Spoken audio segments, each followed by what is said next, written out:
UFOs and alien evidence in medieval art. My name is Bill. Welcome to the Night Terrors Weekend Show. Catch the original Night Terrors series on Rumble. All the classic shows in their original order. Also, we do have a Discord. Click on the link in the description below. This is our show schedule. Every week on YouTube and Twitch. Saturday at 10 p.m. Eastern, 7 p.m. Pacific. And every week is Wednesday movie night, where we show a double feature only on Twitch. Coming up this Wednesday, the 27th day in which aliens abduct 5 people. They are given devices which, if any of them choose to activate, will destroy the rest of humanity, but will not harm the environment. The alternative is the destruction of the entire planet by man's own nuclear folly. A good sci-fi flick, unusually intelligent for the era. Followed by Threads, in which the working class of England suffers first the effects of a nuclear holocaust, and then the disintegration of its culture in the aftermath. This infamous BBC classic is not one for the squeamish, so it's perfect for us. Welcome to Green Tea and Eldergrown, and oh no, it's Taco. Welcome to Rhino Rex. Gotcha Man is here. Welcome, Gotcha Man. If you enjoyed the show, please consider buying me a coffee. Link in the description below. Eldergrown with the super chat. Elder says, join us if you will for Night Terrors with Bill. Thank you, Elder, for the promo. Thank you, Green Tea. Green Tea says, looking good. Thank you, Green Tea. Green Tea says, hey, everyone. Eldergrown says, showtime. And Gotcha Man says, good evening. Let's get started.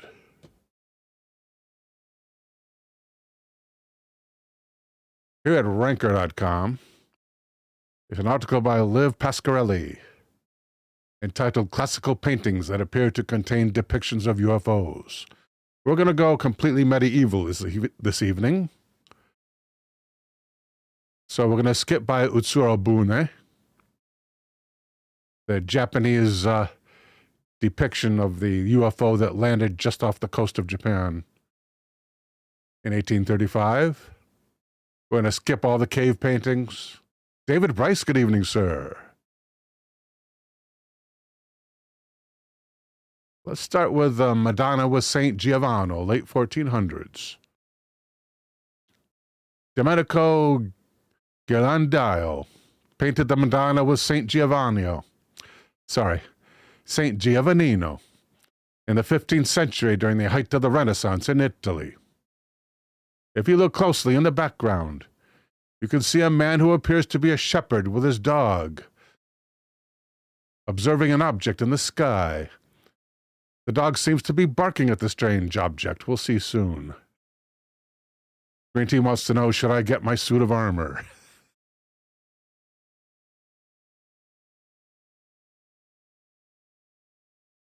The dog seems to be barking at the object, and the Madonna is painted with her back to it as if she's protecting the baby. St. Giovannino from seeing it. Some say it's a record of a UFO sighting. So what is this doing here? Let's get rid of this thing, whatever it is. I hope we can get rid of this. Oh, it's what it is something down here. Something wants to play. Yeah, this wants to play. So it is muted. So I think we can go like this. And then I think it'll disappear. Yes. Okay, now that what they're describing right here, here's the man, this tall stick, and there's the dog, that amorphous little blurb there. There's the object they're looking at. We're going to get a close-up look at it, of course. Oh, thank you. Thank you, Green Tea. Only sees movie night. Thank you, Green Tea. Good promo for Gotcha Man. So here's the Madonna with St. Giovannino. Here you see the stick of a man right here if you have really good eyesight. And here, if you have even better eyesight, is his small pup. And there's the object. And we're going to get a close-up look at this. We're going to use Yandex rather than Google today. So let's duplicate Google and go to Yandex, which has a slightly better image search engine at this time. Go to images. Thank you, Green Tea, for the warning.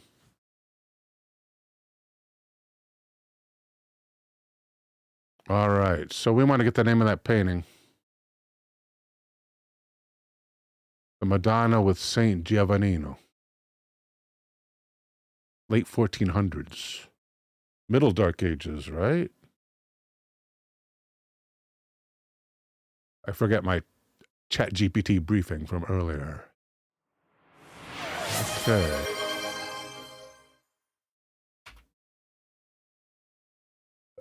Oh, here's a nice close-up I've already prepared for us. Let's use that one. Yeah. 1280 by 720. What about this one? Slightly smaller. What about this one? I like this one. Let's try this one. Elder Gone gifting tier 1 sub to David Bryce. Thank you, Elder. Open image. Okay. Oh, it's kind of squashed. It's supposed to be 720, but I mean 1280 by 720, but it is not actually that. In essence. Let us try a different one. I want to get it in let's try. Wow, what the hell? Let's open it up.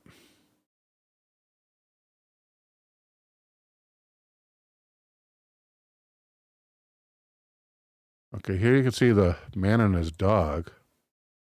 The dog is barking. Do you have any more close-ups of the man? Yeah.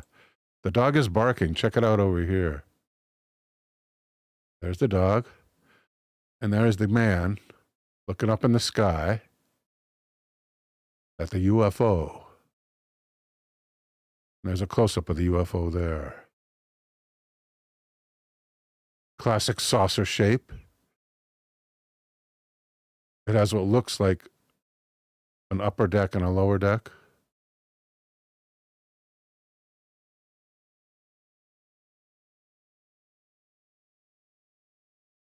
Welcome, Bad Wolf. Is this live? Yes, Bad Wolf. The dog is looking at the UFO for sure. Yeah, the guy seems to be looking at something else. He seems to be. Except that his arm is up there as if he's looking up there. Where's his close-up? Right over here. It should show more the back of his head than the front of his head. Maybe it's like in front of him. Yeah, probably because it's in front of him. Fine detail on that painting. There are no reruns, Bad Wolf. It's all live.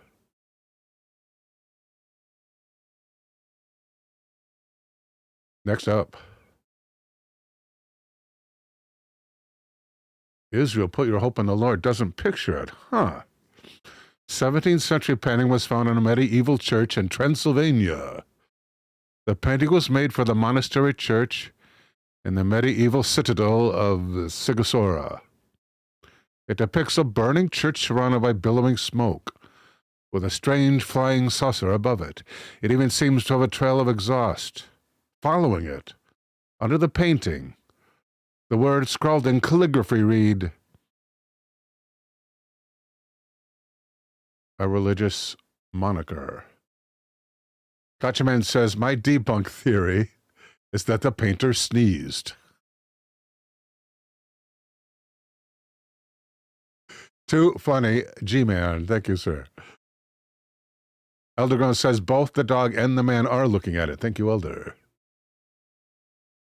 Let's see if we can find this. I haven't seen it. It's called... I guess that's the name of it. I wish I knew the original name. Oh, there's the original name. It's auf Deutsch. Israel, hoffe auf den Herrn. Israel, put your hope in the Lord. Miracle Yandex. Give us some more insets.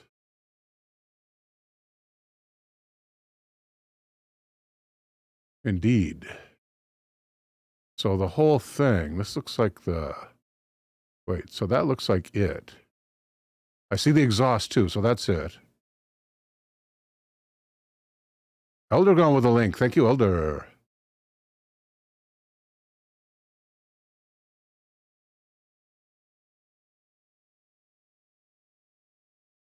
Israel, put your hope in the Lord painting. 1700s. Yeah, check that out. Exhaust for sure. Let's see if we can get a closer look up at that. Here's one.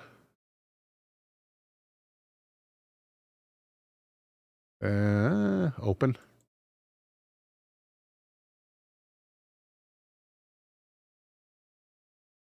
The resolution leaves something to be desired. Ooh, very interesting. Yeah, it looks like there's exhaust. And perhaps even see the engine. Interesting.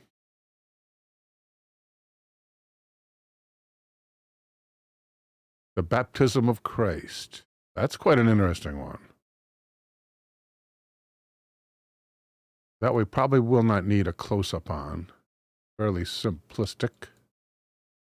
In the early 18th century, Flemish painter Eert de Gelder painted this image of John baptizing Jesus.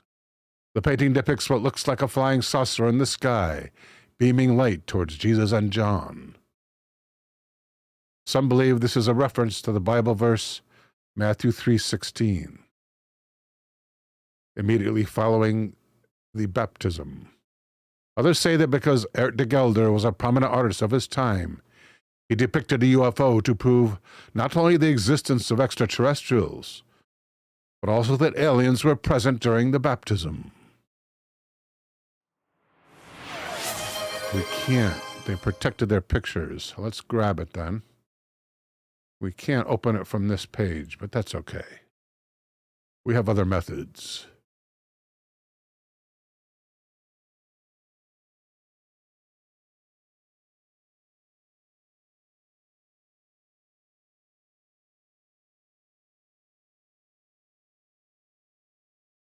Paste in there. Yeah, it's not Del de Vecchio, is it? I can't remember the guy's name now. Eert something. Boy, my memory's horrible. Is it AE? No autofill. Gotta get the guy's name. Eert de Gelder.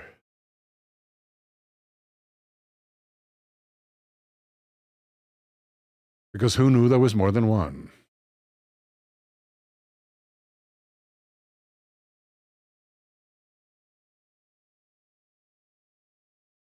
Frogfan is here. Welcome, Frogfan.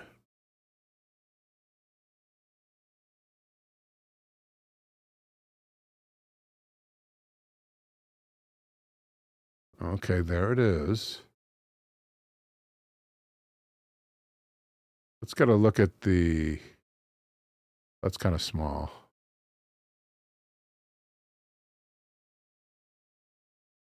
Look at this one.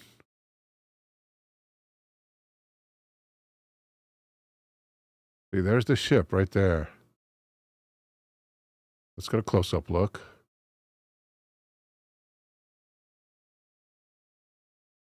I guess that's the closest we're going to get.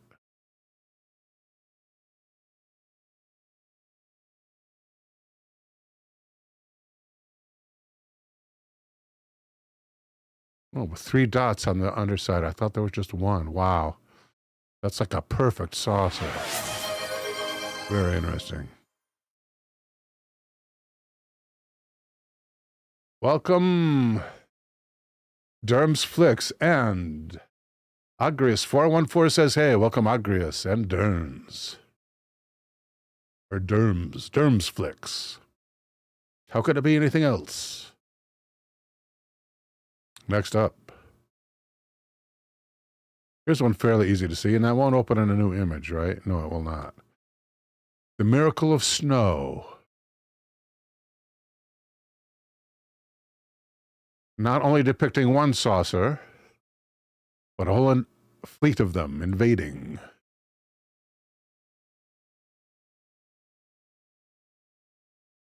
The Miracle of the Snow, rather. Here's the whole thing, and it's very tall.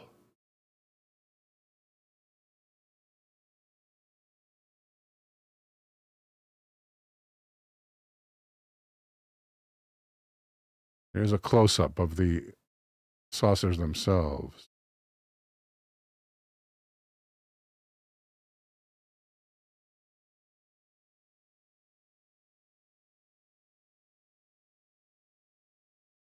No, I never saw clouds like that before, and they're like in formation as well. If they were just clouds, why are they in formation? These guys are in formation, these guys are... It's like they like to stick together, and that has a little bulb on top like the Jupiter too. This one over here. Lost in Space reference. Check that out, man. Damn. Why would he put a bump on the top of a saucer-shaped cloud? Unless it was a UFO.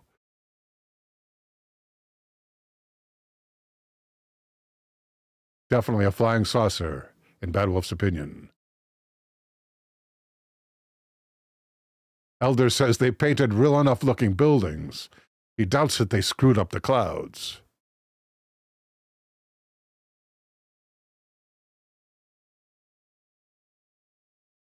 Good resolution on that one.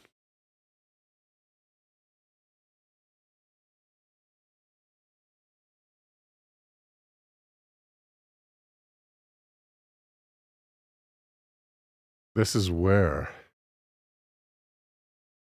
Oh, it's Russian. So, well, it's near the current capital of Georgia. So maybe not in Russia. I'm not sure what their ethnicity is there. Svetsovil Cathedral fresco. Svetsovil. 1600s. Oh, yeah, that's a good one. Frescoes, unfortunately, deteriorate over time. Just guess Da Vinci. About his last supper. Slav, says Elder. Bedwolf says our history isn't as primitive as we believe.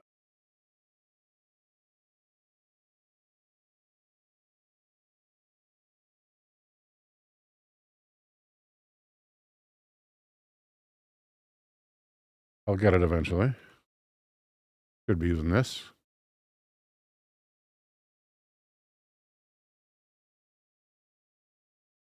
Okay, where's the one we want to see? Triangular with the holy halos. Where is that? There's one. That's 4 halos there. The Christ child is included. Let's add UFO.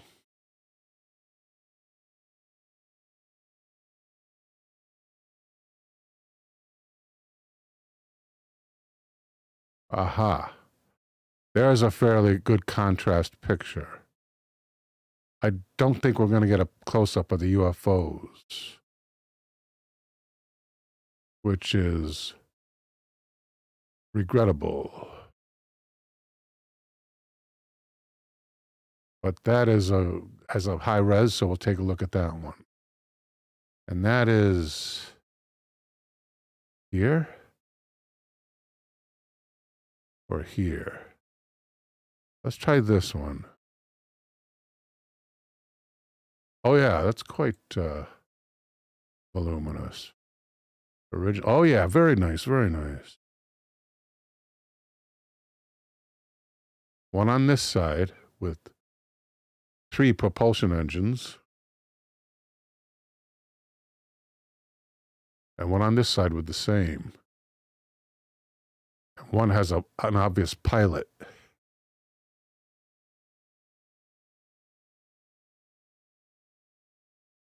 Oh, so does the other, but not so obvious. Huh. They look like they're on opposing teams. Welcome, Taco.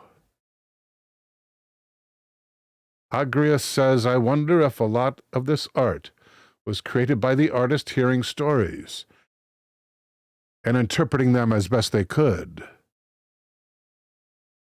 Taco says, I've noticed in some Orthodox cathedrals there are UAPs in the fresco paintings. UAPs, of course, the modern moniker for UFOs. Unidentified aerial phenomena, which was coined by a branch of the U.S. government so they didn't have to say UFOs anymore.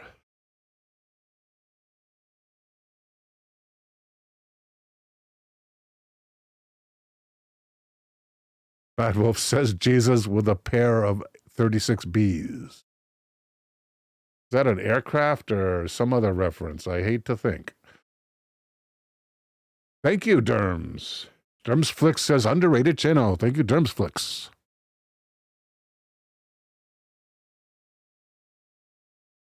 That other one, though, that's really amazing how defined that is. It's still here, right? Yeah. Look at that. That is amazing. And you'll think it's not any other celestial phenomena because what 2 celestial phenomena oppose each other?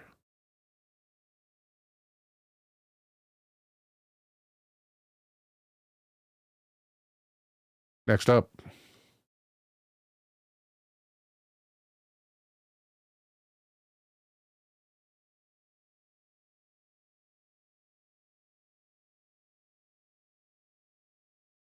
Crucifixion of Christ by just a location. It's another fresco. It's in Kosovo. That I can spell. Taco says perhaps jellyfish. Maybe aerial monsters. Atmospheric beasts, perhaps. In Kosovo. Kosovo. Paste. And there it is.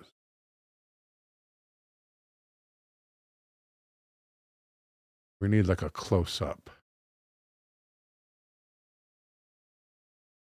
Here's one with insets. And fairly large to boot.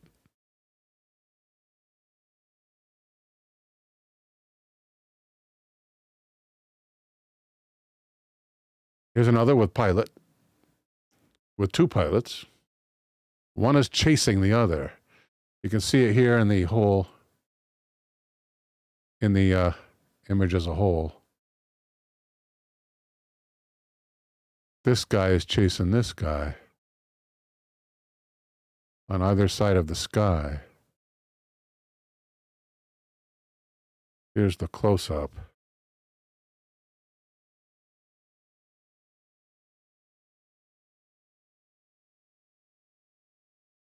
Elder says there's a size filter tab on your search page, which you can set to large. Yeah, I just found that the other day. Remember we had that trouble earlier with, I think we went to Wikipedia or maybe it was Twitter, and everything was huge. There's these 3 lines over there. You can make it different sizes. Is it here? Or one of these lines up here. Yeah, I just found that, Elder. Thank you. That's the same craft that was caught by the International Space Station. Space Station, says Green Tea.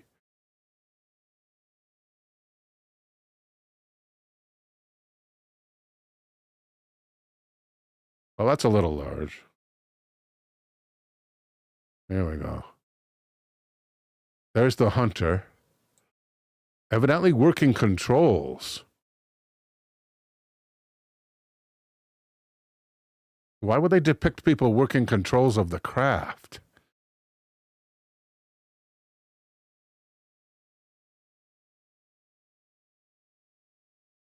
We're chasing this guy, and this guy doesn't like it. Also, maybe working control, maybe the control panel is over here where the light is. It's like the painter was aboard one of these ships.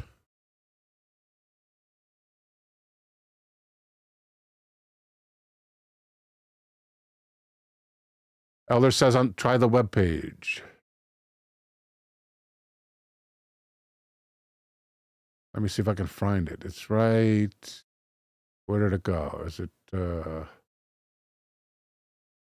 where did I put that page?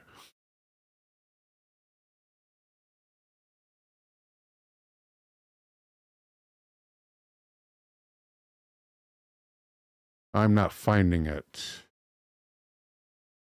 It should be to the right of this.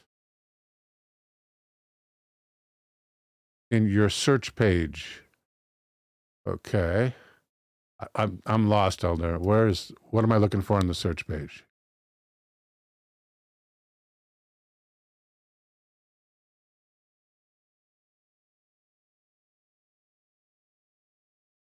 See, I'm sorry, Elder, but the chat's going so fast that I don't even remember what you want me to look for anymore. I'm so sorry.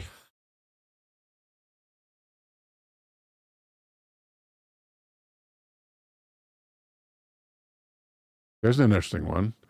The Annunciation with Saint Emetius. The little button on the search page that says size.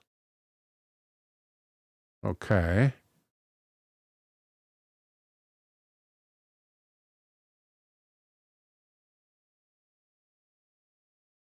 Yeah, not finding it immediately. Perhaps you mean a different search page. We only have 1, 2. We have 3, 4. We have 4 search pages, including Google. Bad Wolf says, we're all from the Cabbage Patch Babies.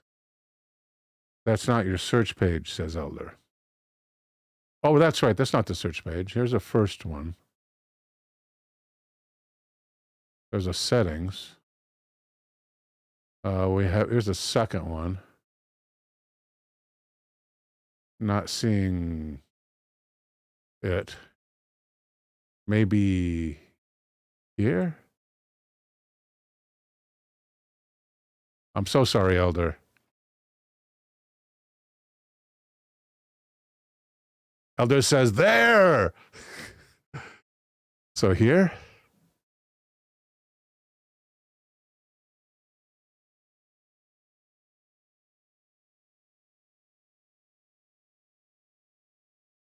Yeah, I'm so sorry, Elder. Not finding it. I'm so sorry, pal.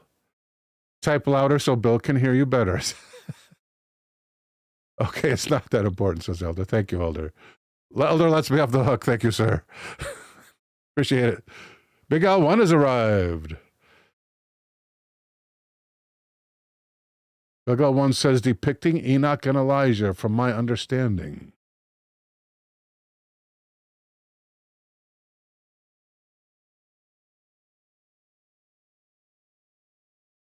Okay, we were up to... Type loud, says Taco. Evening, Big L1.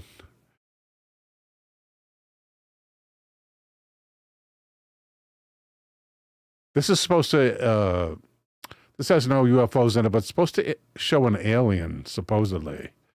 It says that... this figure looks so much unlike the devil that the artist was trying to depict an alien. I know we can find a better picture of it than that.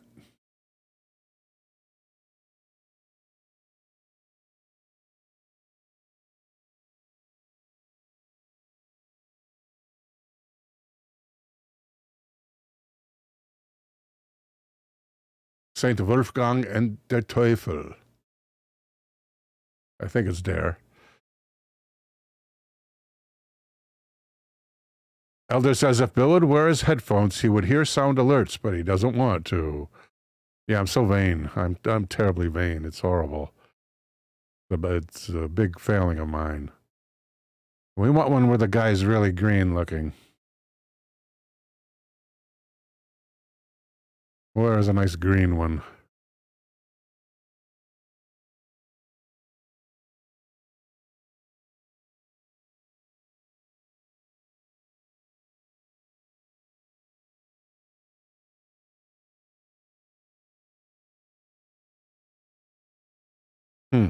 I guess the closest would be this one. What size is it? Not bad, I guess. That one's not bad either, and that's bigger. Let's go for that one. It's dark.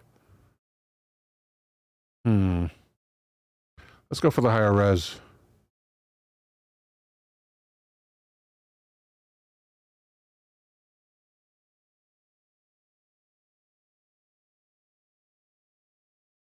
Thank you, Green Tea.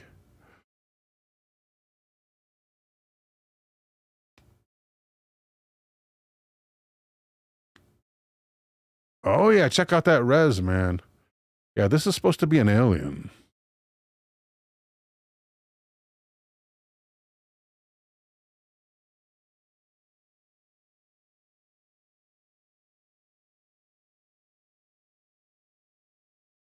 Aside from the faces on two ends of the body.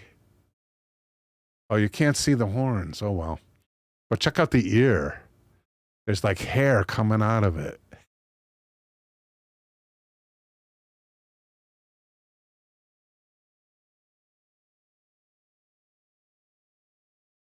And I don't know if he has multiple eyes or from the way he's turning his head, if those are his only two eyes. I would guess multiple. And the spine almost looks like the oxygen cord you see on some spacesuits. Green Tea says Billoween. Thank you, Green Tea.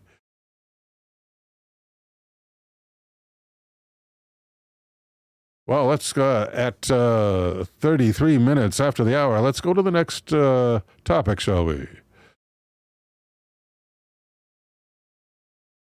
And since there are no current suggestions yet, let me see if this is the right height. It is.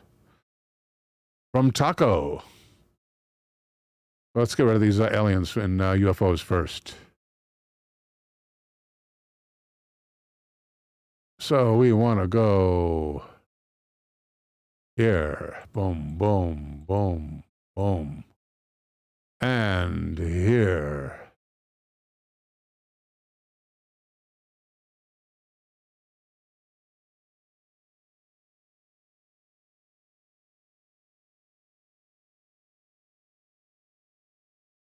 Gotcha man with a topic.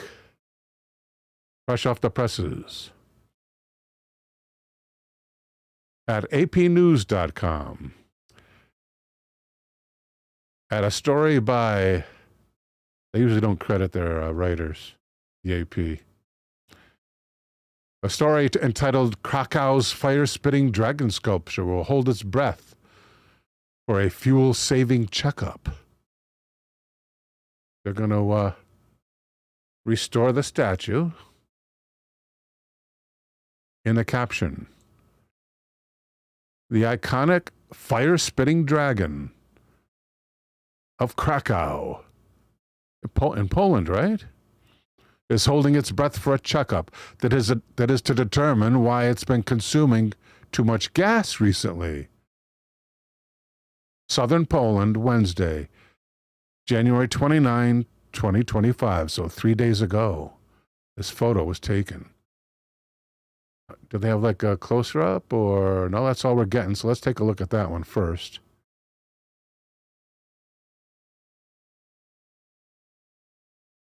in Krakow. The Krakow Dragon. Yes, we can do it.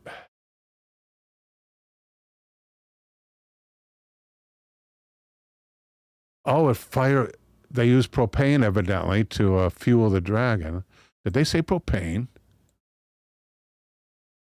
They said fuel in the caption. Gas, they say. It can't be gasoline. Elder says we couldn't have a fire-breathing statue in the U.S. Someone would burn themselves on it and sue.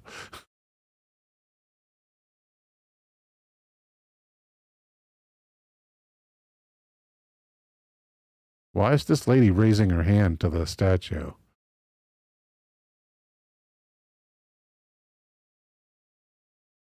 That's a hell of a dragon. I like that representation. It's like 2 legs and a tail. There are the arms. Wow, that's really nice. We should get a better look at that as well. Do they name the sculpture? Just says an iconic sculpture. They don't name the sculpture. AP. Tisk, tisk, tisk. Taco says the same thing would happen in Australia. That of people being Sue happy. Claude Daly says, it looks like how I feel. Welcome, Claude. Ryu 1972 says good evening to everyone. Welcome, Ryu. Lazy journalism. Normally AP is the gold standard. The dragon figure at the foot of Wowell Castle. Oh, here it is. No, just the sculptor, but not the name. Sculptor's name is Bronislaw Cromie. Or Cromie. Let's say Bronislaw Cromie. Gotcha Man informs us it's the Dragon of Wowell Hill. Thank you, Gotcha Man.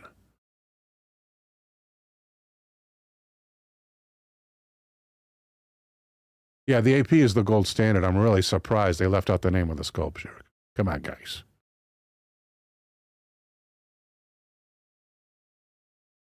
This is at apnews.com.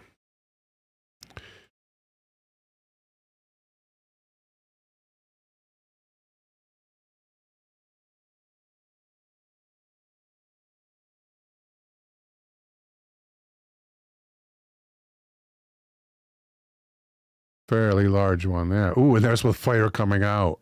Of course, it looks better at night.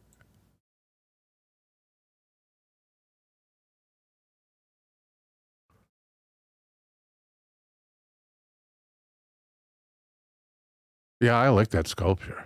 How many legs does it have? It's standing on 2. Looks like it has 6 legs. Whoa. Is that true?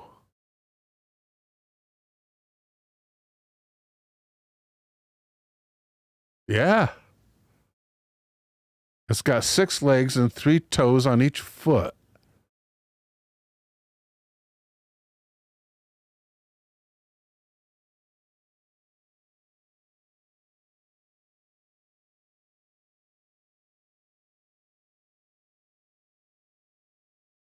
Wait, more than 6. It has 3 on this side. It has 8 legs. Incredible. Rhino Rex says, don't know if we've already done one on the Bloop. No, let's do the Bloop, definitely. I figured out a way for us to hear sounds that we can't hear, by the way. Because of the what was it? The Bigfoot debacle. Let's get that. That's a good suggestion, Rhino Rex. Coming up.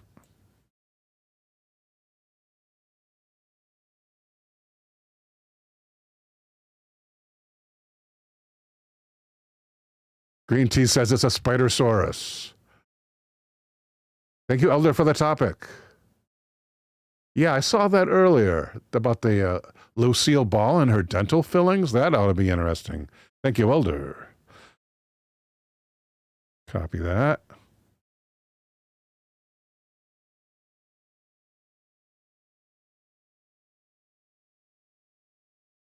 And there, those tri-toed feet. That looks like one sturdy statue. Oh, it looks bronze. Check it out. That is bronze. Nice. Wow. So I thought roughness, maybe stone, but no. You had to build in the roughness. That's a lot of work, man.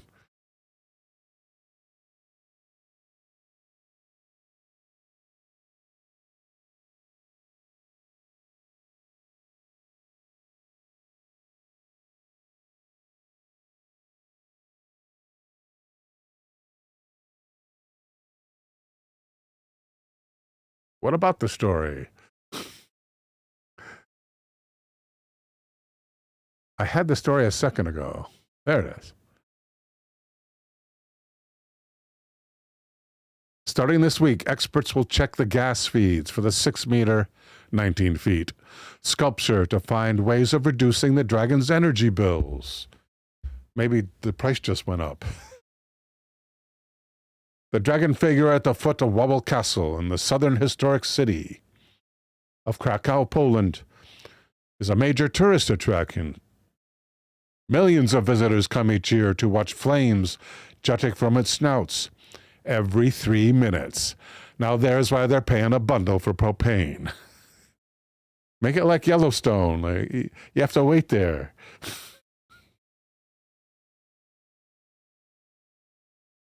You're lucky if you catch it erupting. The figure by Polish sculptor Bronislaw Kromi dates the 1960s, but refers to a centuries-old legend of Krakow. According to the story, Krakow was harassed by a bloodthirsty dragon that fed on the citizens' cattle, and sometimes even young maidens. But a young shoemaker offered the beast a sheepskin stuffed with sulfur that gave the dragon a burning feeling inside. Then the dragon drank so much water from the nearby Vistula River that it burst. The sculpture should regain its fire-breathing abilities in March. Yeah, make the people wait 15 minutes. Every 3 minutes. That's excessive, Poland.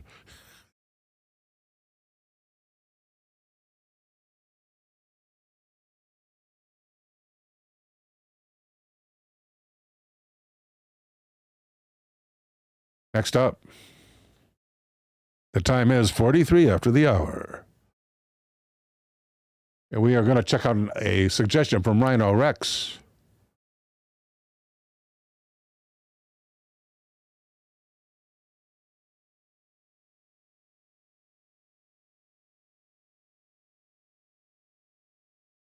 And that is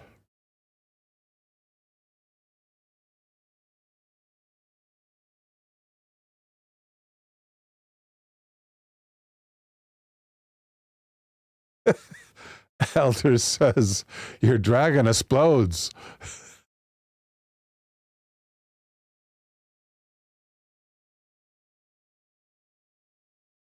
The bloop sound picked up by Noah.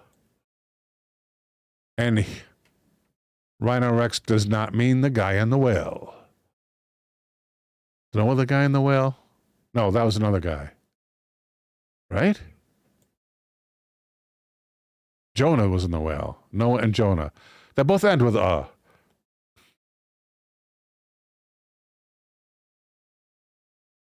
Gotcha Man would make it on every hour on the clock. And it burns for the number of seconds on the hour hand. Oh, Gotcha Man says, I would make it a clock. Every hour on the hour, and it burns for the number of seconds on the hour hand. Oh, so 1 second, 2 seconds. Welcome, Kanga Kong. Kanga, we miss you at the movies. Come up this Wednesday. 27th Day and Threads. The 27th Day is a special kind of early science fiction film. It was based on a novel by a highly regarded science fiction author who also wrote the screenplay. And so it's regarded as more intelligent than most other examples of the genre in that period. It also features a well-known actor, Gene Barry, who also starred in War of the Worlds, as well as the TV series Burke's Law and The Name of the Game. Then you got Threads. Here's one review of Threads from IMDb. This movie grabbed me instantly and would not let go. It was shockingly compelling. And I wanted to look away, but could not. Horribly real, with a family suddenly plunged into the dark ages by nuclear war. This film shows in full, unflinching, uncompromising detail exactly what it would be like if your hometown got nuked. I recommend it wholeheartedly. The Cold War may be gone, but the threats portrayed are still very real. So check it out. Coming up this Wednesday. Hope we see you, Kanga. I think you may have said you, huh? Next up.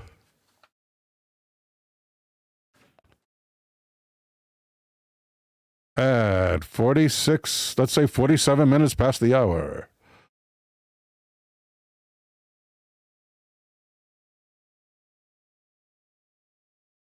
Yeah, here it is, the bloop sound. AI overview. The bloop refers to a mysterious, very loud, underwater sound picked up by NOAA, the National Oceanic and Atmospheric Administration hydrophones, which is now widely believed.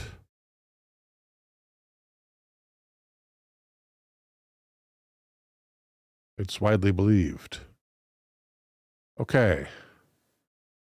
We're going to try to find this online somewhere where we're not going to... Well, since it's from NOAA, this is it. Where is NOAA itself? NOAA's... It says .gov. Okay, here we go. NOAA.gov. They better have a wave here. Yeah, they do. Listen to the bloop. Okay, we will be listening to it. We're going to make this work no matter what. Verpine has arrived. Welcome, Verpine. And Verpine has subscribed with Prime. Yeah, guys, don't forget to subscribe with Prime if you can. It's free if you have Prime to have one subscription on Twitch. It's a perk of Prime.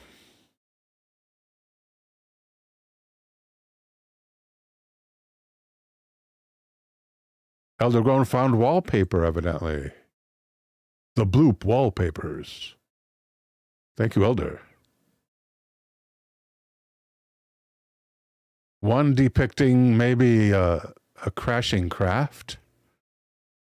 Another which would have to be an enormous sea monster. I'm talking enormous.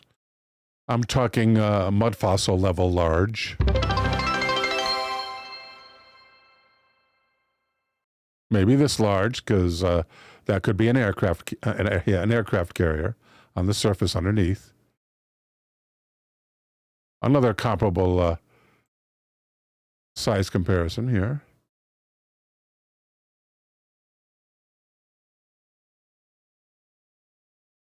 Here, some kind of odd aquatic life.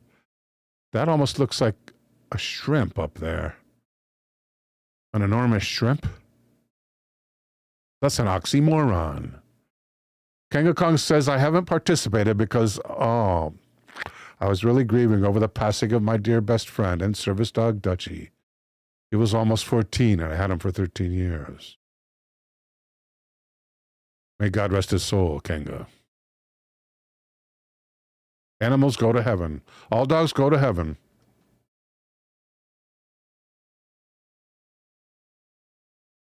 Elder says, sorry for your loss. I'm so sorry to hear that, Kanga. I understand.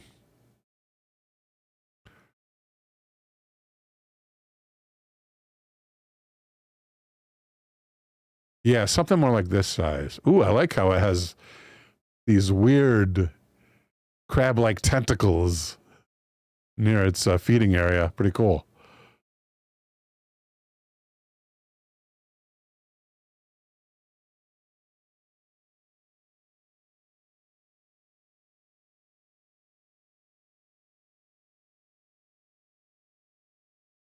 Possible causes of the bloop. Now, let's see what NOAA has to say about that. In 1997, researchers listening for underwater volcanic activity in the southern Pacific recorded a strange, powerful, and extremely loud sound. Using hydrophones or underwater microphones that were placed more than 3,000 kilometers apart across the Pacific. They recorded more than one occurrence of the noise, unlike anything they had ever heard before. Not only was it loud, the sound had a unique characteristic that came to be known as the bloop.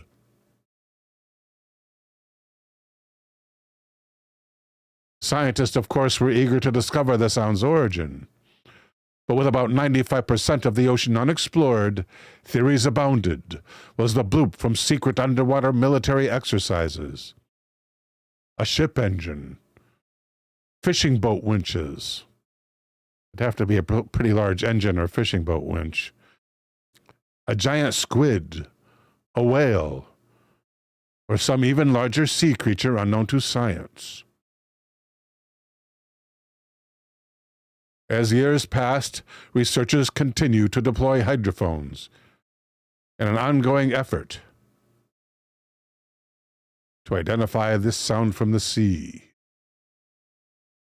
The National Ocean Service. Who doesn't trust them?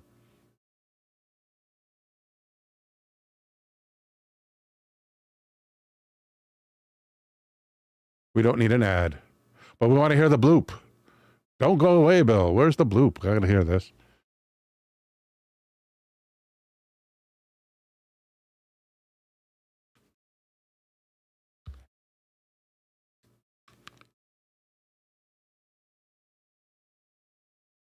Okay, and I'm going to make sure the audience can hear this as well by putting my sound monitor. You can hear, here's the monitor for my microphone, currently active. We should also see the sound up here.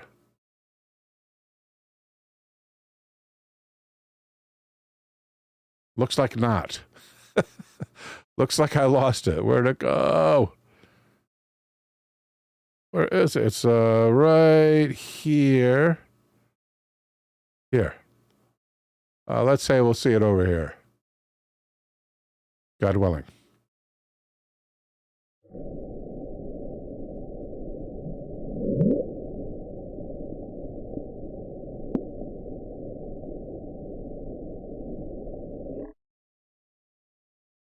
Underwhelming.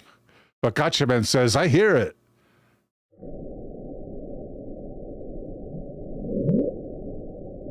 Okay, there it is. I'll stop right after it.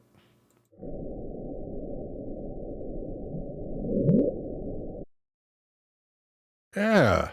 It's almost like a huge air bubble being released from the bottom of the ocean. King of Kong, that is the bloop. An unidentified sound recorded from underwater microphones 3,000 miles apart. A very loud sound. But not too loud here.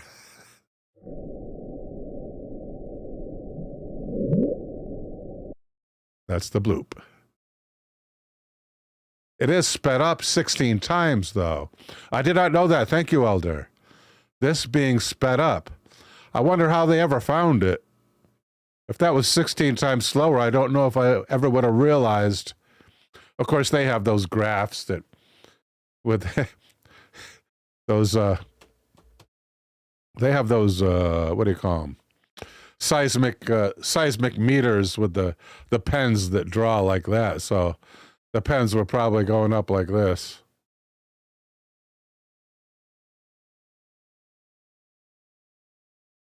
Next up at 55 past the hour, a suggestion from Eldergrown. Elder says, they have machines and stuff.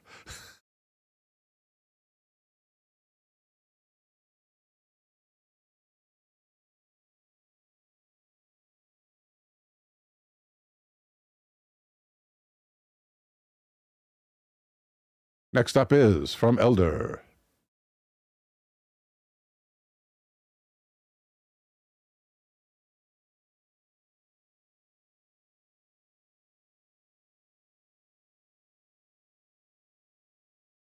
What amazing thing happened with Lucille Ball and her dental fillings? This I gotta know. Lucy.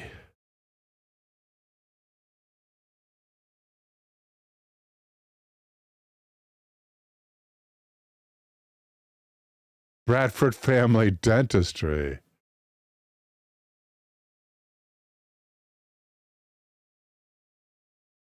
How about the story at Upworthy.com? I have a nice picture of Lucy there.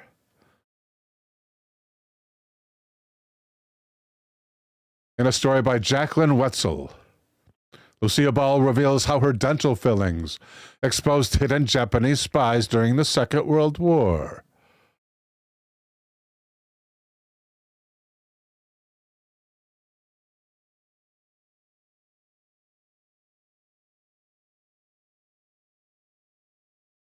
I wish I could get rid of these ads.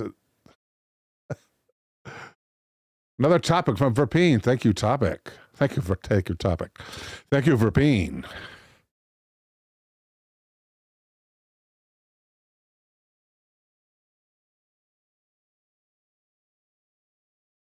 Gotchaman says the Navy monitors sounds in the ocean. They actually figured out that the Titan submarine imploded before anybody because of it.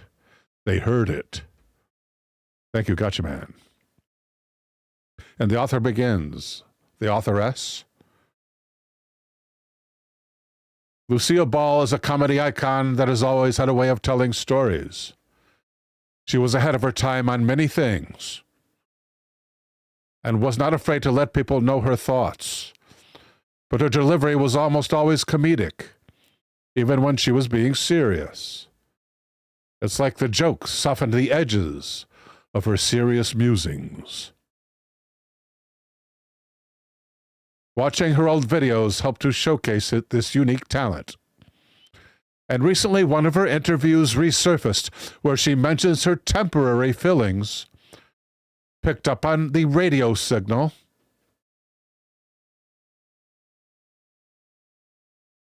No, here was it. It's the grammar is wrong. She mentions her temporary fillings picked up a radio signal on the Dick Cavett Show in 1974. At the time, the temporary fillings were made out of lead. They didn't know how bad lead was for you? Wow. Which may have aided in the conduction of the radio frequency. They put lead in people's mouths. Yeah, it must have been before they knew it was bad for you. That's just horrendous. Oh, there's such a nice picture of Lucy. Ball explains to the host that she had never gotten... Boy, this is rife with grammar problems. Where's the editor? That she had never had that level of dental work done previously. In other words, she never had a temporary before, so was not quite sure what to expect when both upper and lower teeth were filled with temporary lead. This also happened around the time of the Second World War, briefly after America removed Japanese citizens by placing them in holding camps. They were concentration camps, people. Ball casually mentions this fact in the middle of her story, along with her disapproval of the practice, presumably to provide more context to what was to come. Context to... That's number 3.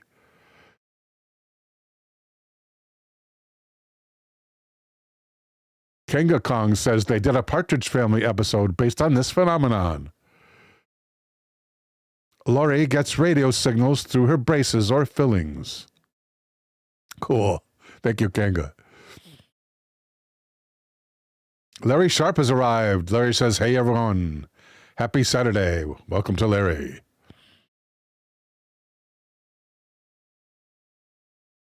To provide more context for what was to come.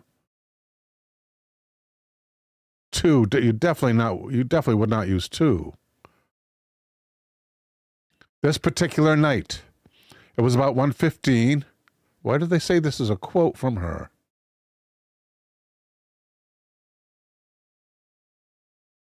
Oh, Ball shares with the audience and host. This particular night, it was about 1:15, and I was driving alone. I had 35 miles to drive, and it wasn't fun. It was a normal night. I wasn't frightened or anything. I was just driving.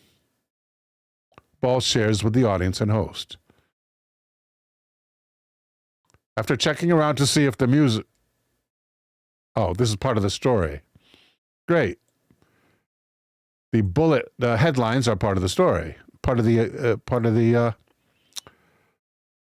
prose. All of a sudden, Ball hears music, but notices her radio isn't on when she reaches to turn it down.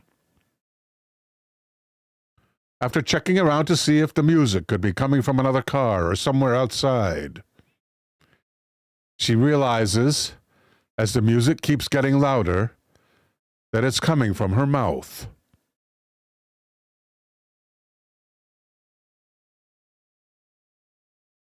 On the Cavett show, her eyes go wide while she mimics the beating of bass beating. Number 4, the beating of bass beating. She mimics the beating of bass drums against her jaws by tapping her fingers on her face. I could hear the tune and everything. I recognized the tune, Ball revealed to the audience as they laughed.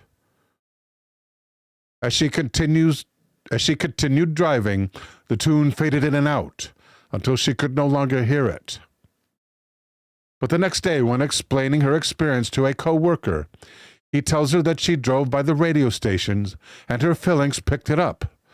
Ball jokes she could hardly wait to go by there again.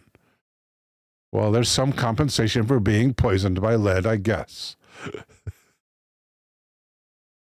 That's called a GIF, by the way. This animated picture, that's a GIF. Well, or a GIF. But choosy moms prefer GIF.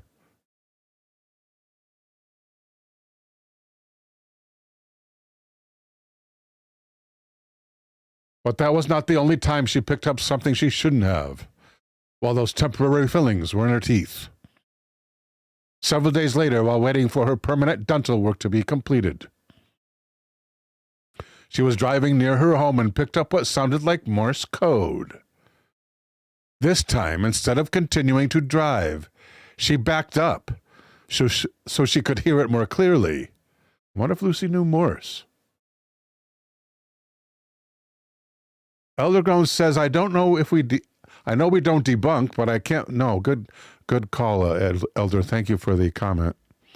Elder says, I can't find any evidence they ever used lead for fillings. Well, let's ask ChatGPT while we're here. So, the year was... It just says during World War II, right? So we'll say during World War II.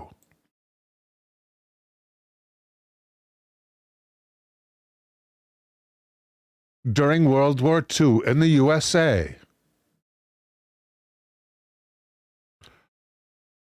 what material would dentists have used for temporary fillings?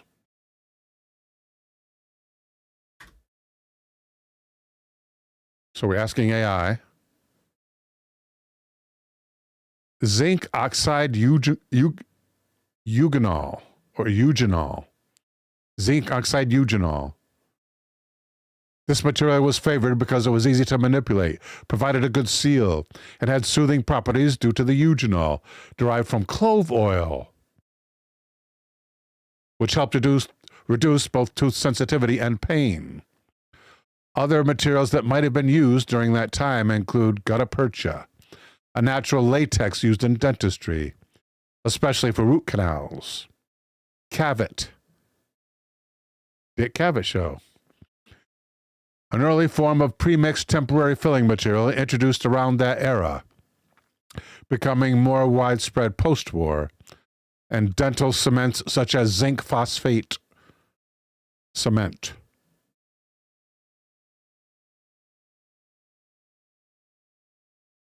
Was lead ever used during that time for the purpose?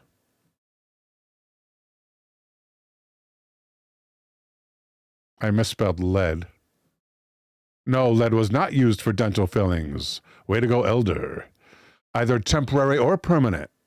During World War II or any other time in modern dentistry, lead is toxic and poses serious health risks, including neurological damage, organ toxicity, etc., etc.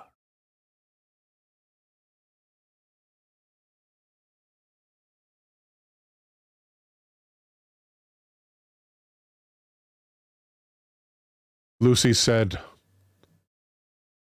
"It was like Morse code, and I backed the car up and it got stronger. And I kept backing up until it got really strong and my whole jaw was vibrating." She demonstrates the vibration. "And then I got the hell out of there."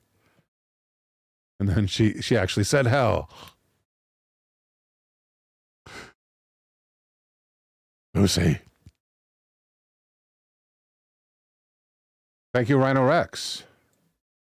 We got 2 new suggestions. I got to move them over. We got Verpine and Rhino Rex. Verpine's is up next.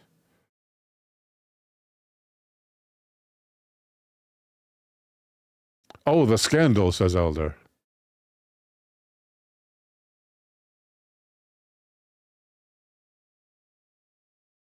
Turns out several days later.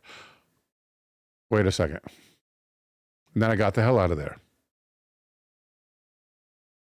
Lucy with John Wayne.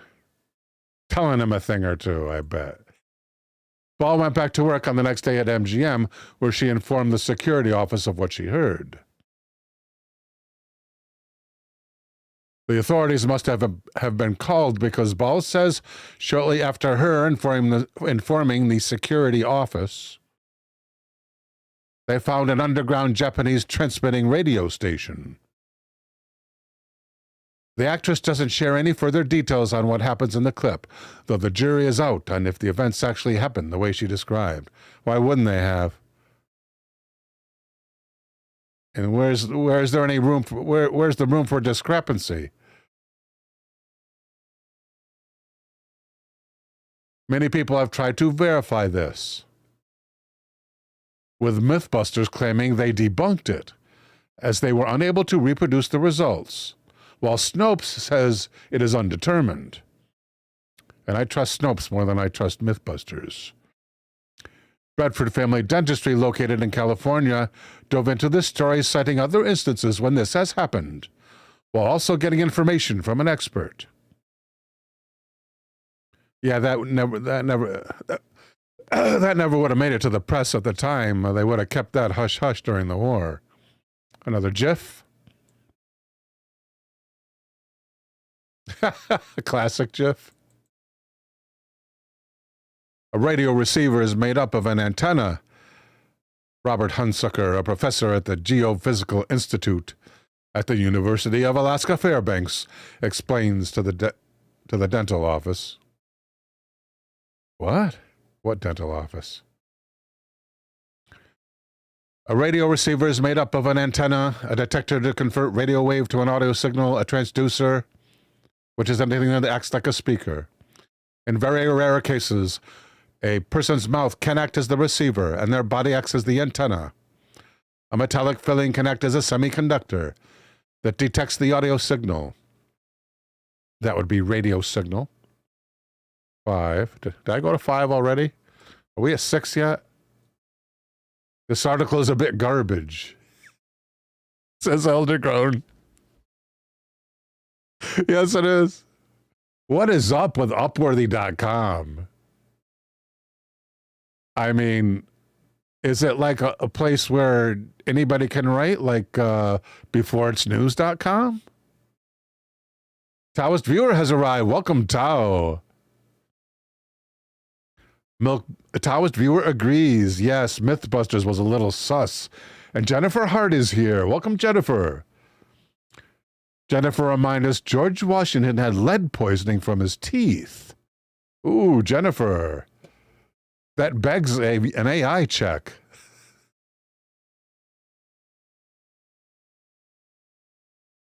Thank you, Jennifer. I heard wooden teeth. I gotta check it. Please pardon me, Jennifer. I'm not trying to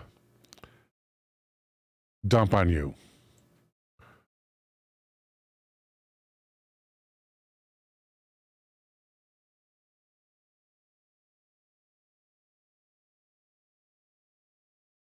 A brief synopsis of the lead poisoning George Washington suffered from his teeth.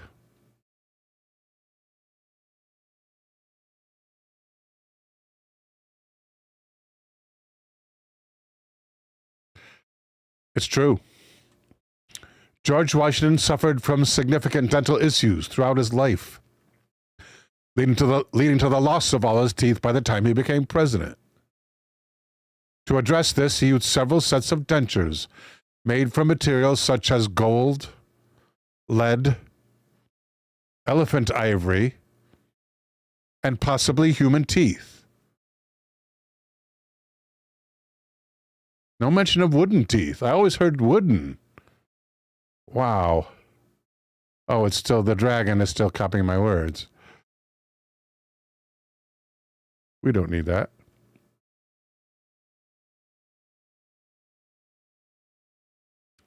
Rather than suffering from lead poisoning, his health issues were more likely related to other factors, such as other medical treatments of his time, like bleeding, leeches. But yes, Jennifer, George Washington had teeth with, he must have been lead poisoned. He must have been lead poisoned. He used several sets of dentures made from materials, and lead would have been sweet. Lead tastes sugary. Just ask the Romans. They ate off lead. Their eating utensils were lead. Boy, it must have been hard to break one of those dishes. The first bulwark against the well-known Italian temper. Lead plates.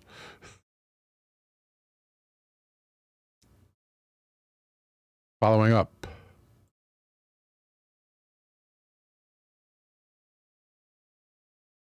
The speaker would be something in the mouth that vibrates enough to produce noise, like the bridge work or possibly a loose filling.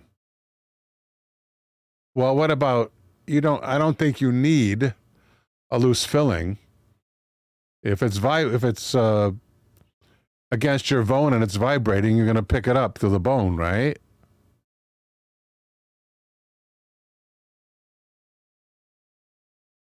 Thank you, Professor Hunsucker. So is the story true? Possibly. The average American will likely never know, since everything dealing with spies is usually kept pretty top secret, especially in wartime. No, I don't see any reason to doubt it.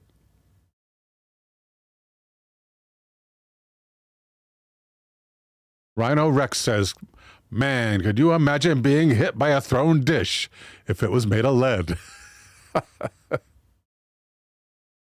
Well, they probably made them thin. I'm imagining they were fairly thin, I imagine.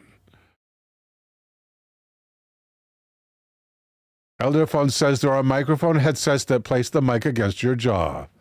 So there. We are right.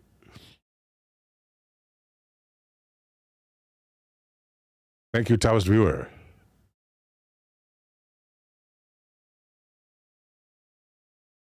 Next up, a suggestion from Verpine. It is 16 minutes after the hour. Almost. It's 15, actually. I like to be exact. And that is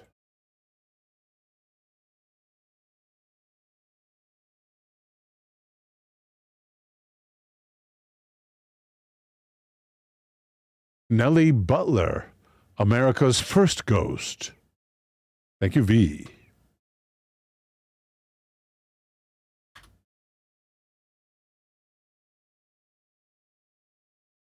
I don't know if you guys noticed, but I'm in my new chair tonight. It's a really nice chair. It's a really nice chair. It's ergonomic. It's a famous. I want to say it's a famous chair. It was designed by a well-known chair maker. It's I don't know. You probably can't see it. I'll figure out what it is and tell you next show. But it's so nice. It's got back support. It's not like one of those fancy. As you can see, there's nothing behind me. It's not one of those fancy.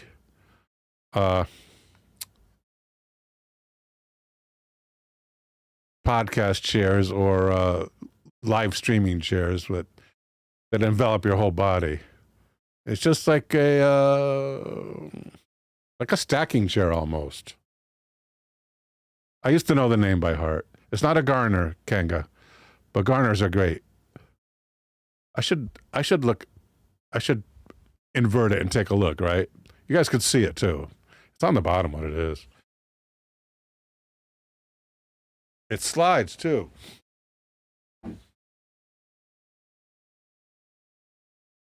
It's got its own handle.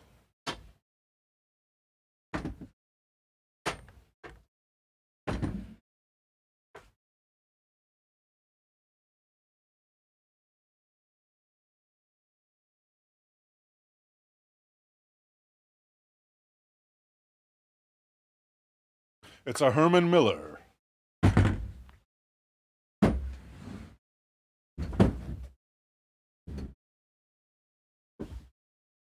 It's a Herman Miller.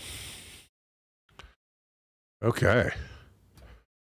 Now after that excitement. No padding. Nah, I don't get into the padding. I might in the summertime. Pawns to pizzas, welcome. I'm sorry, pawns to prizes. Hey, we should get together and have a game sometime, pal. Welcome to Pawns to Prizes. Spicy Memes is also here.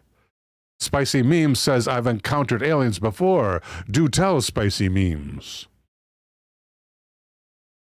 Kenga Kong has actually heard of Herman Miller, and that is his style. Thank you, Kenga.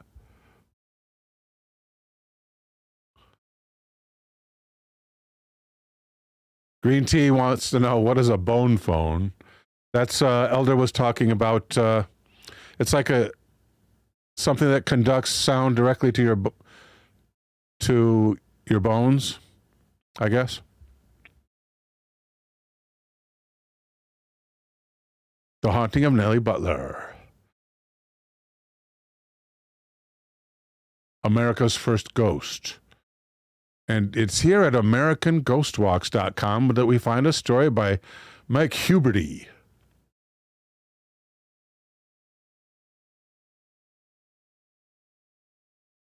Knocks from the Cellar. The first documented haunting in the United States happened in the winter of 1799. What's her name again? Nelly Butler.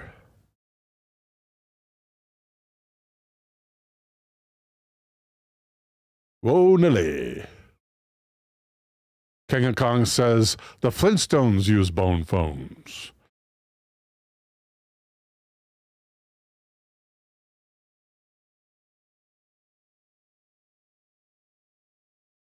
In the small coastal town of Sullivan, Maine. The haunting began when Captain Abner Blaisdell and his family started hearing strange noises in their cellar At first, the noises were faint and indistinct, like a conversation you can overhear but can't quite make out the words. On January 2nd of the following year, the voice started being able to talk directly to the inhabitants. Abner Blaisdell was a God-fearing and proud, upstanding member of the community who had served as a sergeant in the American Revolution. He had seen battle and was brave enough to talk to whatever was coming out of the basement. When he asked the disembodied voice who she was, might be good to know earlier than that it was a female voice. The reply was, "I am the dead wife of Captain George Butler, born Nelly Hooper." Nelly Butler was a young 21-year-old wife. Oh wait, we got the story from Spicy Memes. Spicy Memes says, "When I was in a rough time in my life, I found something called the Gateway Experience, which allowed me to astral project to meet an entity named Shiva." Cool. I'd like to take that course. That and lucid dreaming. I'd like to take that course too. Excuse me.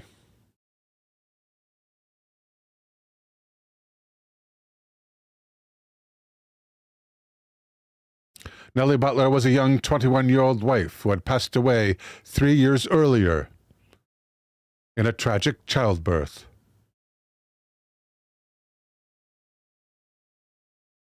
Where the baby also died thereafter. Blaisdell knew of Nelly because her father, Dennis Hopper, knew of her. Blaisdell. Oh, Blaisdell, the current resident. I thought they were talking about the sea captain. That's the sea captain, right? Got to be a sea... No, maybe not. I assumed sea captain. Blaisdell knew of Nelly because her father, Dennis Hooper, lived a mere 6 miles down the road. In other words, his next-door neighbor. And George, the husband she left behind, lived close by as well. Holy cow.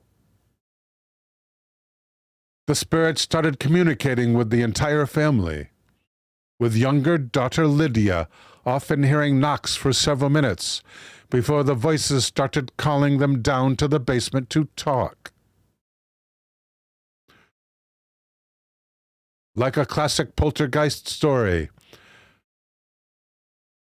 it seems that a teenage girl, 15-year-old Lydia, was at the root of the phenomena. And also, much like a classic poltergeist, what starts out as just an audio haunting becomes something more intelligent and communicative as time goes on. Welcome, Synchro 505.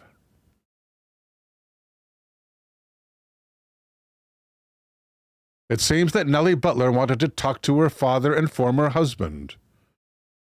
Her father and her former husband. They're not the same man, thank God. Because she was trying to coordinate the remarriage of George. Not only that, she was trying to set him up with 15-year-old Lydia. George was 29 at the time, and 15 years old was a little on the young side, even if it was back in the year 1800. People started thinking Lydia might be some kind of witch or possessed, because the ghost was inviting people to come down to the basement, so the ghost could prove her existence. The interest of Nelly's sister was piqued, and as gives her sister's name as Sally Wentworth, I imagine that's because her sister was married to someone else at that time and living somewhere else, I assume. The interest of her sister was piqued after Hannah Blaisdell, the older sister of the family, came to the George Butler house on the first night in January that Nelly called for her former husband. That first night they did not come out of disbelief, but when the Blaisdells returned the next day, Sally went down into the basement with Lydia and a group of other locals. I don't understand exactly what's going on. I wish they would identify, remember this person is so-and-so. But apparently, most of the girls in the basement are sisters. And here apparently is a quote from Sally. While I held Lydia by the arm, we heard the sound of knocking. Lydia spoke and a voice answered, the sound of which brought fresh to my mind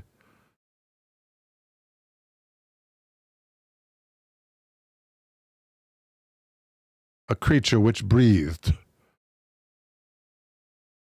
It would have breathed in my face, and I had no impediment of hearing. Lydia told me that it said, we must live in peace and be united. Then we came up from the basement. But Captain S, with Lydia and the others, who is Captain S? Somebody we don't know. Sometimes they just say Captain S. You ever notice that in old documents? It's just sometimes one letter and then a gap and then the end letter, something like that. But Captain S, gap N, with Lydia and others went down again. I passed through the room which led to the cellar into another room. And there I was much surprised when I plainly understood by the same voice, still speaking in the cellar, these words, I am the voice of one crying in the wilderness, and others which I cannot remember. This is testified by several others who were with me. From this time I cleared Lydia as to the voice and accused the devil. Wow. Low traffic areas, says Synchro.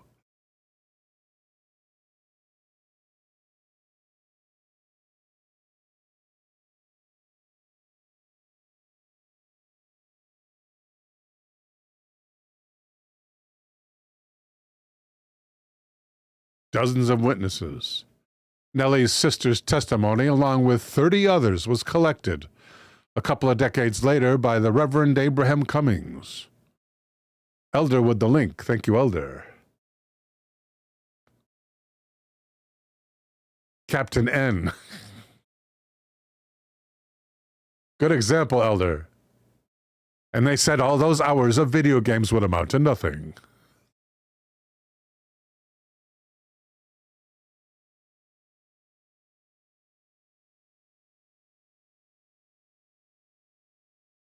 By Reverend Abraham Cummings, a traveling preacher who wrote a pamphlet titled Immortality Proved by the Testimony of Sense, in which is considered the doctrine of specters and the existence of a particular specter.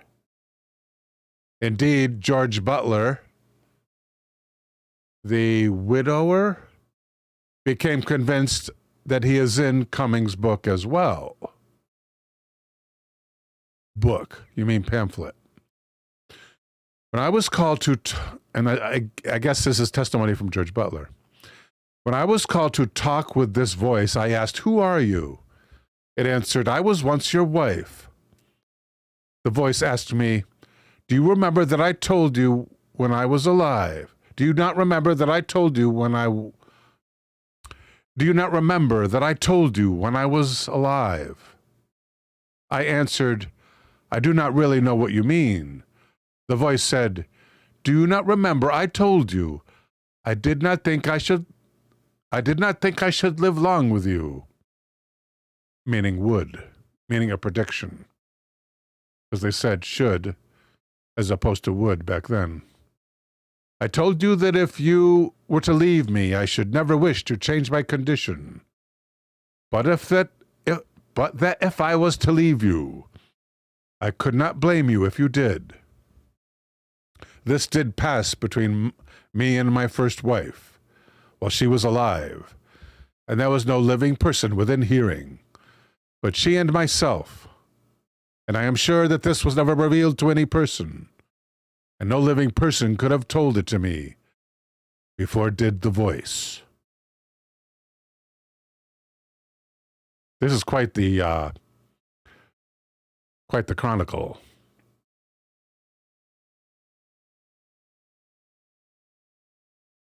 The spirit was able to convince enough of the most important players involved that even with the age difference and Lydia's seeming reluctance, that the marriage was the will of God. And the couple got married on Butler Point the same year, in the spring. Wow, that was quick.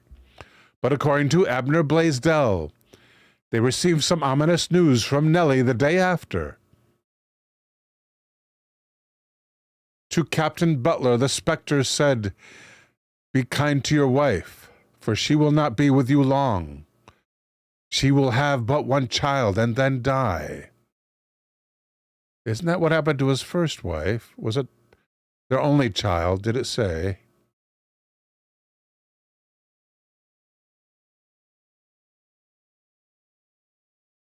It does not say her first child. So there may be progeny from that first marriage.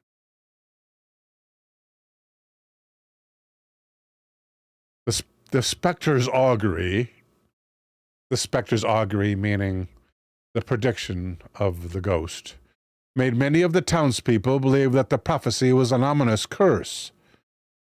Between that and the insistence of the ghost trying to get Judge Butler remarried, many suspected the apparition was a demonic entity.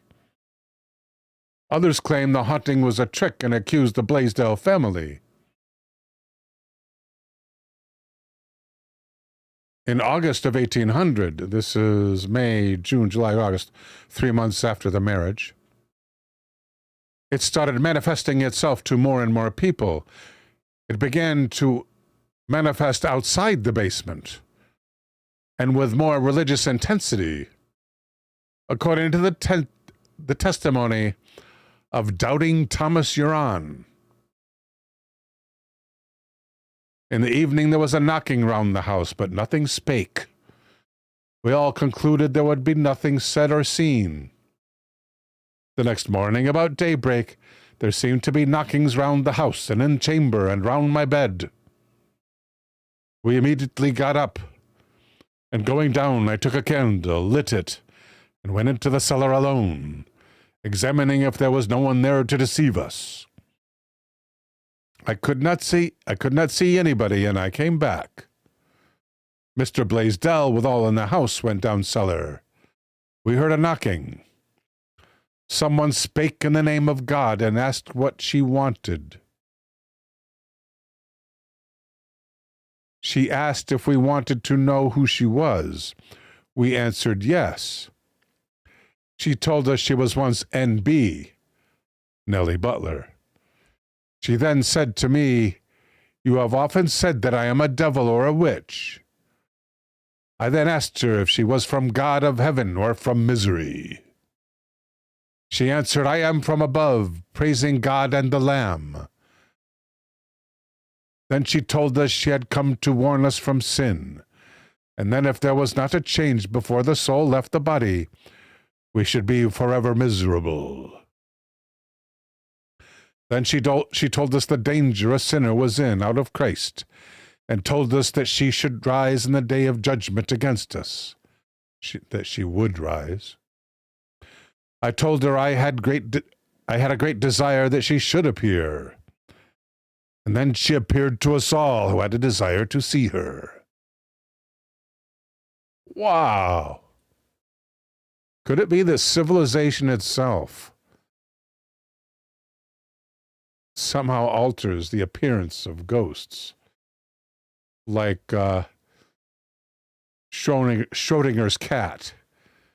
Under quantum theory, you don't know you don't know if it's alive or unalive until you look at inside the box.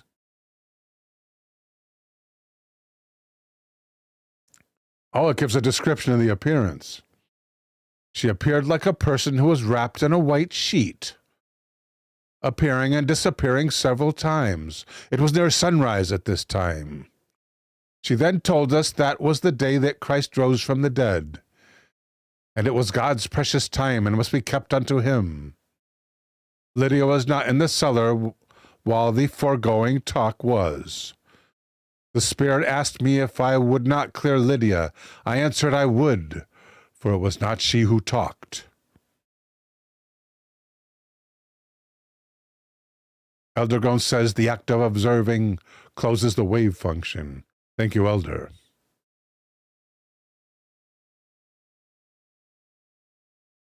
One of the most dramatic sightings, that wasn't dramatic, that August comes from Abner Blaisdell's testimony himself.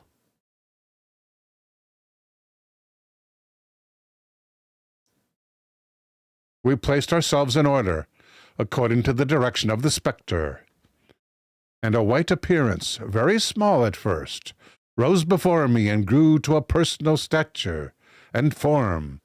It stood directly before Captain Butler, while he and his wife stood beside each other. His wife being Lydia, right? I saw him put his hand on the apparition. I saw his hand pass through it. Then it vanished. There were now about 12 persons here. George confirms it as well, and what would often happen, the spirit would give some token, as Cummings called it, that would prove it was truly Nelly. George was there with Lydia, and Nelly must have been pleased because after a while her visual form appeared to him as well. Here evidently the testimony of the new husband. There was something appeared into my view right before me, like a person in a winding sheet, and her arms folded under the winding sheet. And this appearance I did not know possibly, but I might be deceived. I reached out my left hand to take hold of it. I saw my hand in the middle of it, but could feel nothing. The same evening it appeared and disappeared to me 3 times.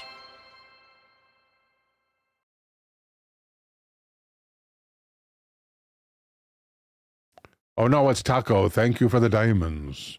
Much appreciated, ma'am.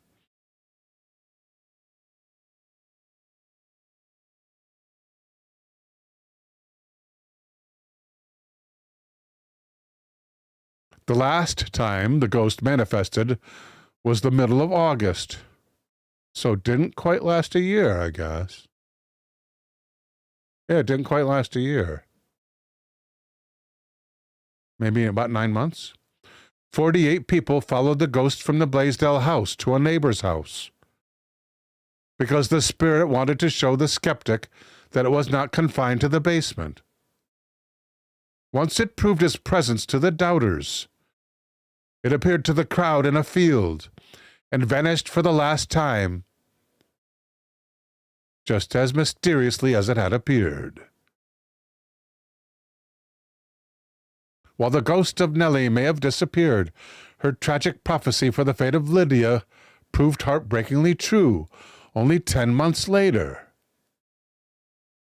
Lydia died shortly after childbirth in 1801. Neither did her child survive. She suffered the same fate as Nelly Butler. What a shame. While George Butler eventually remarried again and had 4 children. Excuse me.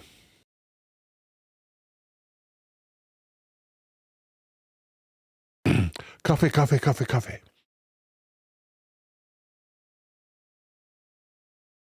Oh, it's so good. I take it black. Black straight up.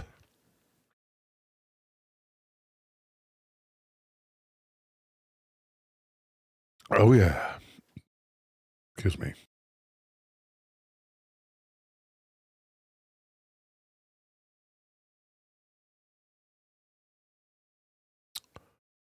Blah, blah, blah, blah. Oh, look at this. George Butler. Where's Nelly's? Where's freaking Nelly's? I mean, where's freaking Lydia's? From findagrave.com. You would think, but you would think if they were available, they would have them here. I could care less about George. I want to know what happened to the wives. What brand coffee? Asks Michael. Michael, what's the cheapest coffee you can find?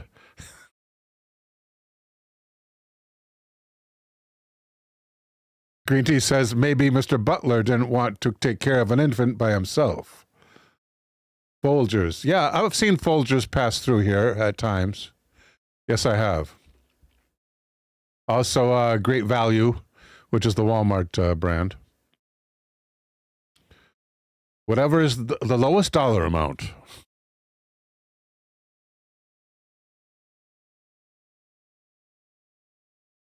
Yeah, I don't care about George Butler. I wish they'd had the other head markers, though. You're supposed to call them head markers. That's the politically correct way. They're head markers. Okay. Thank you, Overbean. Next up, suggestion from Rhino Rex.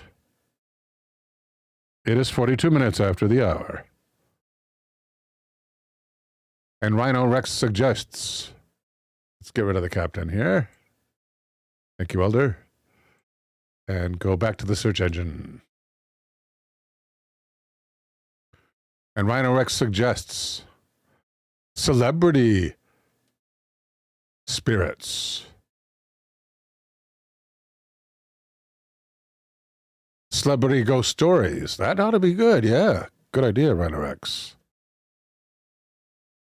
Eldergone asks, headstones has fallen out of favor. When did this happen? I learned it in 1982 in Death Ed, which I took my first year of college out of the service. Death Ed 101. I'm not kidding. It's where you learn the 5 stages of grief. And you learn who wrote them, but I can't remember her name. I wonder if I can remember the 5 stages. And they don't always occur in the same order. And they can also dissipate and reoccur. So you have depression, bargaining, denial, anger, and acceptance. Depressioning, bargaining, anger, denial, and acceptance. So you can have a period of acceptance, but then you're just going to bounce back to anger and denial. Yeah. The name's right on the tip of her tongue, too. It's like really hard to forget name, but I can't remember it right now. And in that class, I learned that the proper name from our instructor, who had a young, beautiful woman who had lost her fiancé, not recently, maybe 5 years previously, and she taught the Death Ed class. Marvelous instructor. Kubler-Ross, right? Something Kubler-Ross. I forget her first name. Thank you, Taco.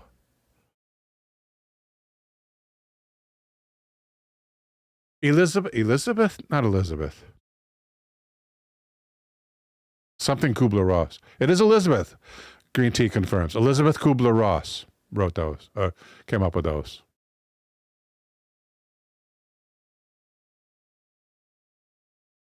I've also heard from more vernacular sources that it takes one about a year to get through the grieving process. You have to experience your loss in all 4 seasons. That's more by word of mouth, though. Who knows? Okay. God, I hope it's true. I do remember, though, I went through a kind of grief when I came back from not only when I went overseas, the grieving for the people I'd left behind and couldn't see anymore. But when I came back, I was over there 3 years. I was 3 years in Germany. I don't know if they do that anymore, but they let me stay 3 years over there, which was great. Because I had 4 years of high school German under my belt.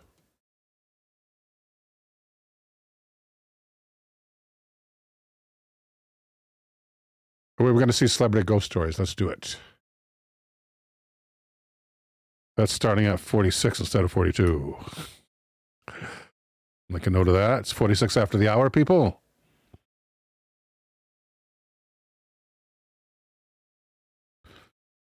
And when I got back, I was grieving for all the people in the service that I left behind.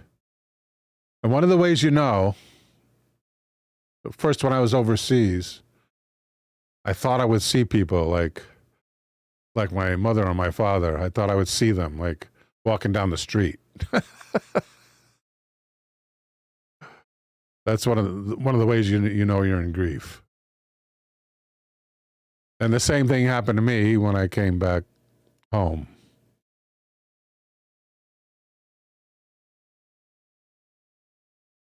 Celebrity ghost stories.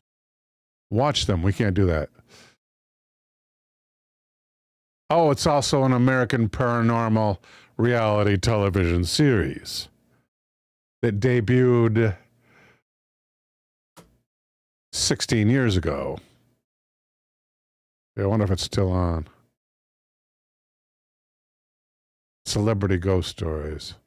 How many seasons did Celebrity Ghost Stories run? We'll ask AI. How many seasons did the Celebrity... Already forgot the name of it. Copy it. Celebrity Ghost Stories. No, just the name. No. No. No. Yes. Just want to copy the name, that's all.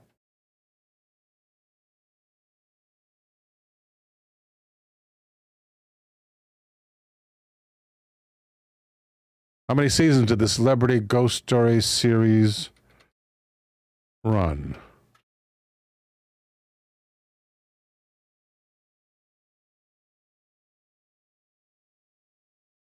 Six seasons, so ended 11 years ago. After hiatus, the show was revived in 2019 with a new season, bringing the total to 7. The series featured celebrities recounting their personal paranormal experiences and dramatized reenactments, adding to the eerie atmosphere. Ron Rex never knew there was a series about it.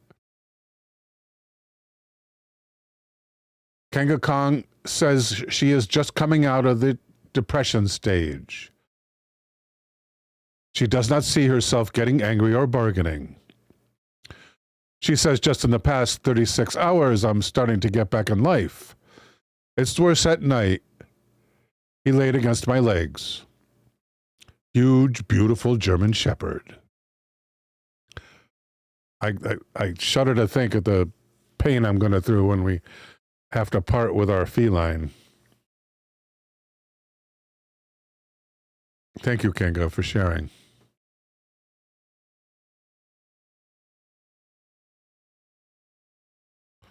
Eldergrown says, I thought celebrity ghost stories would be stories about celebrity ghosts.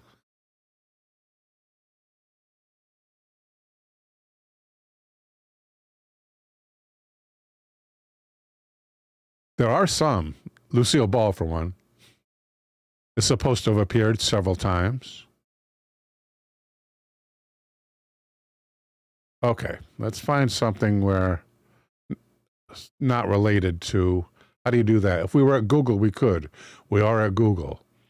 More. So we want to go 2008 and earlier, maybe? Wait. This is Google. More. Oh, tools, under tools. Tools, not anytime. Custom range. We'll say from 0101 01, or they have it 1995 to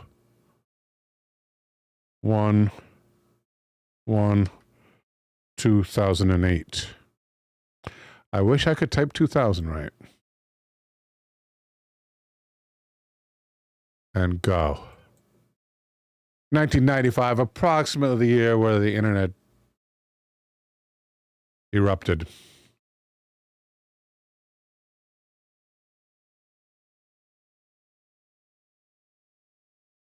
Famously Afraid. Celebrity Paranormal Project. Oh, well, that's the original name of the TV series, by the way, people. It says here. Celebrity and Infamous Ghosts. Top 10 Creepy Celebrity Ghost Encounters. I knew this might work. From February 15, 2005.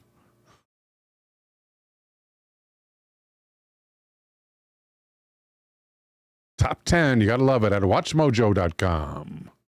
Do it. Do it. Watch Mojo. Do it.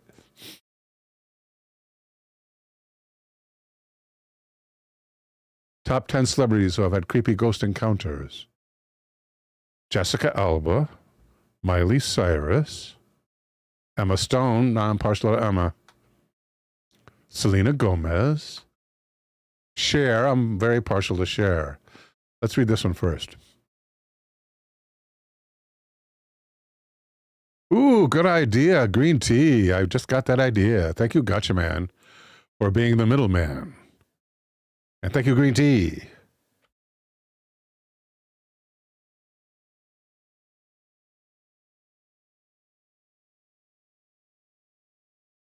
Sonny Bono and this world-famous singer. What happened? Laura Linney. Oh, I got to read her. Sonny Bono and this world-famous singer and actress, Cher, were married for over a decade. A union that saw them rise to the top of the charts as music sensations. Thanks to hits like I Got You, Babe.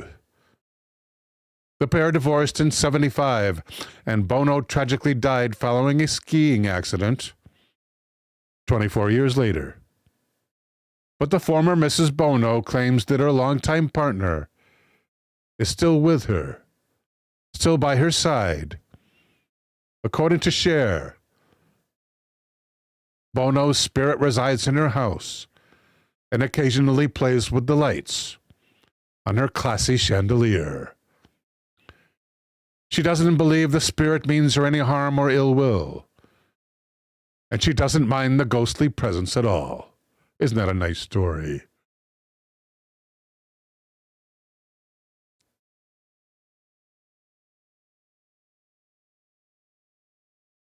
Taoist viewer says, spooky.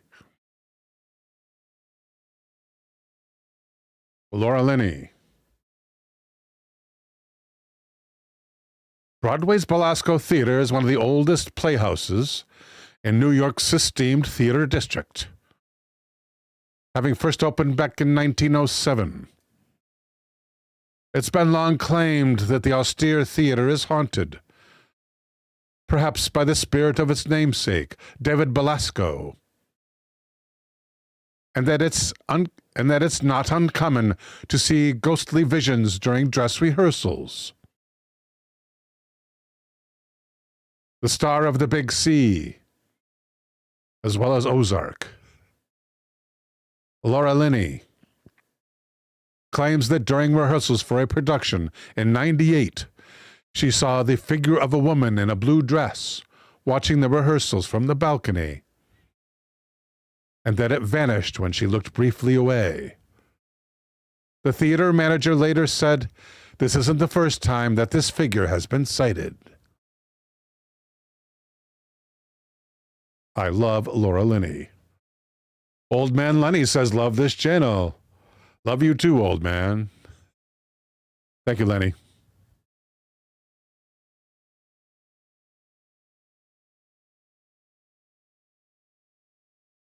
Keanu Reeves, definitely. Coffee, coffee, coffee.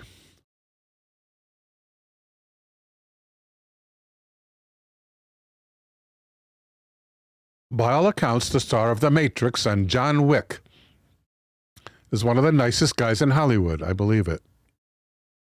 Despite what some of his on-screen personas would have you believe. I think actors are best at playing opposite their persona.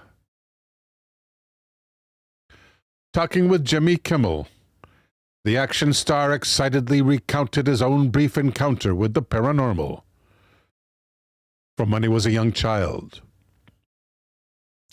According to the star of the breakout Bill and Ted movie, an empty jacket floated into the room when he was in bed, giving a fright to his nanny. In typical fashion, though, the future star took it in stride. The apparition vanished as soon as it appeared.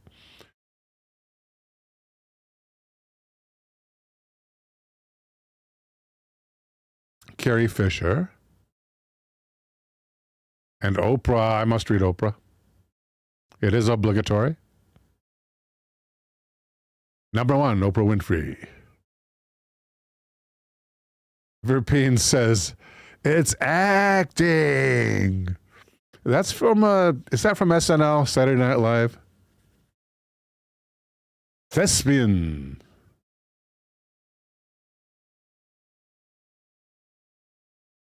Oh no, Taoist viewer says, "I've been homeless after a debacle with my father selling the house. With 2 other tenant families since the 19th of December, staying with friend safely. I had a brain seizure at Christmas, and they found a benign brain tumor. Oh my gosh. Tao, I will be praying for you." Oh my God. Everybody pray for Tao, please. Taoist viewer the first. Let's hone right in here. And bless Tao as they deal with homelessness and health. Thank you.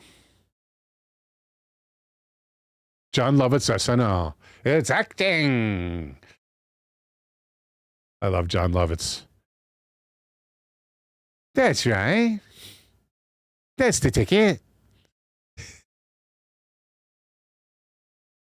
And speaking of charmed lives, this cultural icon is no slouch either, thanks to Oprah's legendary career in television and film.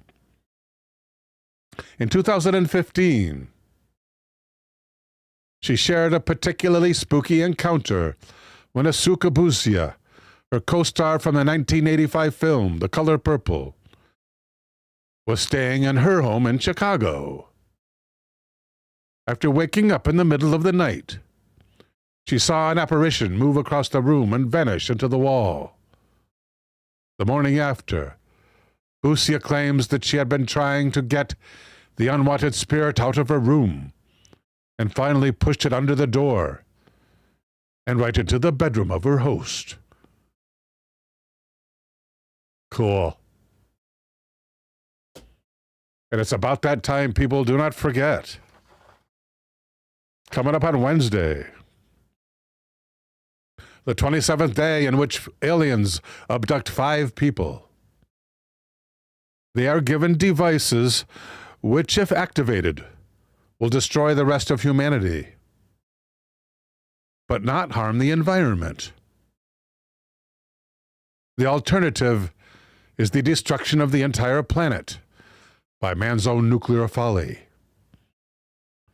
followed by threads and again only on Twitch, in which the working class of England suffers first the effects of a nuclear holocaust, and then the disintegration of its culture in the aftermath. This infamous BBC classic is not for the squeamish. Until then, may God bless and protect you all.